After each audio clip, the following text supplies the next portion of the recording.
Sylvia Lawrence, Bruce Wackheit, and Eric Schaefer. These were not Democrats. These were people who served through the Reagan and Bush administration. The top Justice Department attorney said that this had never happened in American history, where a presidential candidate accepts money from criminals under indictment, then orders those cases dropped when he achieves office. Immediately after dropping the cases, Bush abolished the new source rule with the help of Congress, which was the heart and soul of the Clean Air Act, the most important provision. That's the rule that required those companies to clean up 18 years ago. So today there's no requirement that they ever have to clean up their ozone and particulates. The New England companies that cleaned up are now at a competitive disadvantage in the marketplace.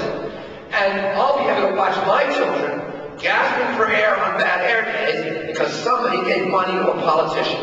And if you go to EPA's website today, not in our city, but federal EPA, you'll see that that decision alone by President Bush kills 18,000 Americans every year. 6 times the number of people who were killed in the World Trade Center attacks, but year after year after year after year.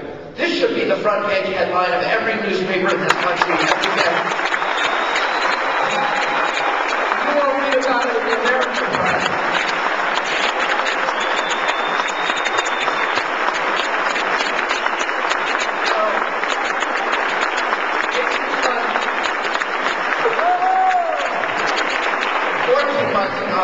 The EPA announced that in 19 states, including Vermont, it's now unsafe to eat any freshwater fish caught in the state because of mercury contamination. The mercury is coming from those same coal-burning power plants.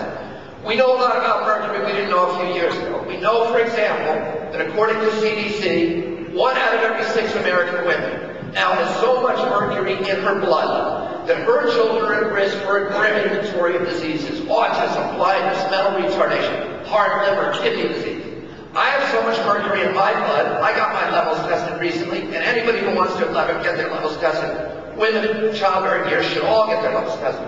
Go to our website, Waterkeeper, and send us a little lock of your hair, and we will test it and send you back your mercury levels. My levels are 2.5 times what EPA considers safe, just from eating fish. I was told by Dr. David Carpenter, who's the national authority on mercury contamination, that a woman with my levels of mercury in her blood would have children with cognitive impairment, permanent brain damage.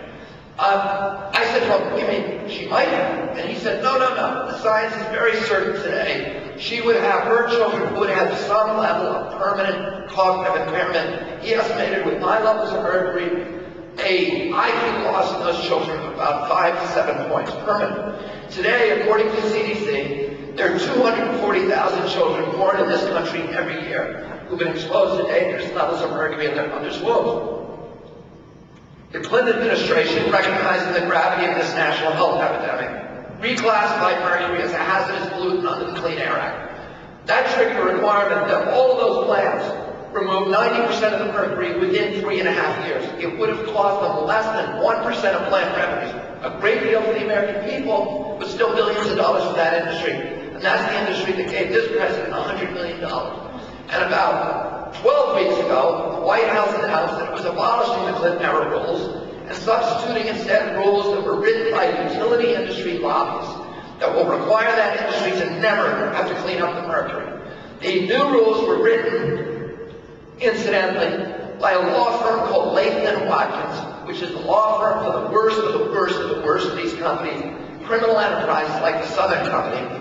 And the chief lobbyist of that law firm was, until recently, a man named Jeffrey Homestead, who today is the head of the Air Division at EPA. So he just took language that was written by his colleagues, his old colleagues, for his clients, and made it American law, and saved them billions, but imposed billions of dollars of costs on the rest of us. And that is what government has become under these people who are controlling Washington today. It's about plunder, not about public service. And you know, we are living in a science fiction nightmare here in Vermont and the rest of the country, where my children and the children of most Americans, including every child in the state of Vermont, can now no longer engage in the seminal primal activity of American youth, which is to go fishing with their father and mother in the local fishing hole and come home and eat the fish because somebody gave money to a politician.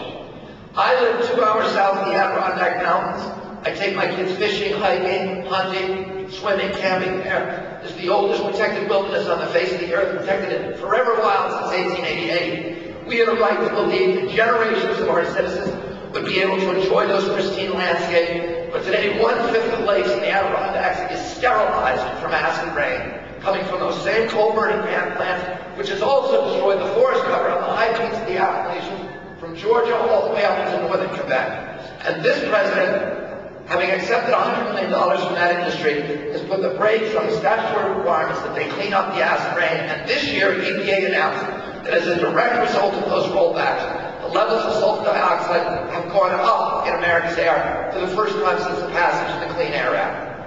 Astronomically, a full 4% in 1 year. This is what we are dealing with. This is not just an assault on our environment. It is the subversion of our democracy. And you know, the polluting industries and their indentured servants on Capitol Hill and in this White House have been really adept over the past decades at marginalizing environmentalists as tree huggers and radicals, and as I heard the other day, pagans who worship trees and sacrifice people. But there is nothing radical about the idea of clean air, as Peter Welsh understands, about the idea of clean air and clean water for our children. And we are not protecting the environment for the sake of the fishes and the birds. We're protecting it, as all Vermonters know, because it is the nature, it is the infrastructure of our communities.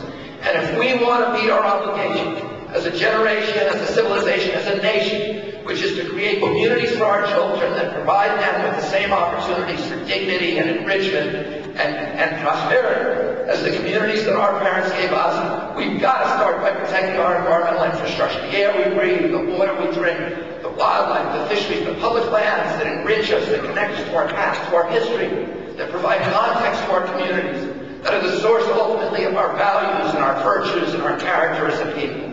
And if you talk to these people in the White House and in Congress who are dismantling all these regulations and say to them, you know, why are you doing this? You have children too. What they invariably say, well, the time has come in our nation's history where we have to choose now between economic prosperity on the one hand and environmental protection on the other.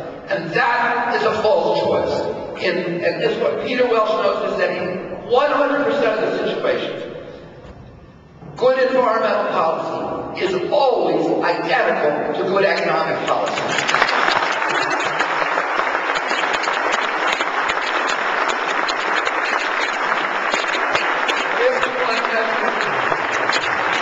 If we want to measure our economy, and this is how we ought to be measuring it, based upon how it produces jobs and the dignity of jobs over the generations, over the long term, and how it preserves the value of the assets of our communities. If, on the other hand, we want to do what they've been urging us to do on Capitol Hill, and what Martha Rainville is urging us to do, which is to treat the planet as if it were a business in liquidation, convert our natural resources to cash as quickly as possible, have a few years of pollution-based prosperity, we can generate an instantaneous cash flow and the illusion of a prosperous economy. But our children are going to pay for our joyride, and they're going to pay for it with denuded landscapes and poor health and huge cleanup costs that are going to amplify over time, and that they will never be able to pay. Environmental injury is deficit spending.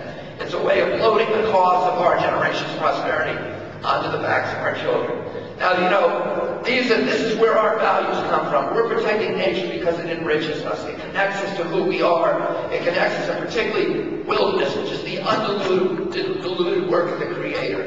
This is where we go to get a sense of the divine. This is where we go to re-experience our values. The source of our values is the American people. We have an administration now in Congress and the White House who claims to be an administration of values. But all of the values that they claim to represent are just hollow Hollywood facades that mask the one value that they're really concerned with, that they consider worth fighting for. If you look at their feet, rather than listen to the seductive noises that come from their mouths, which is corporate profit-taking. They say they're conservatives, but they have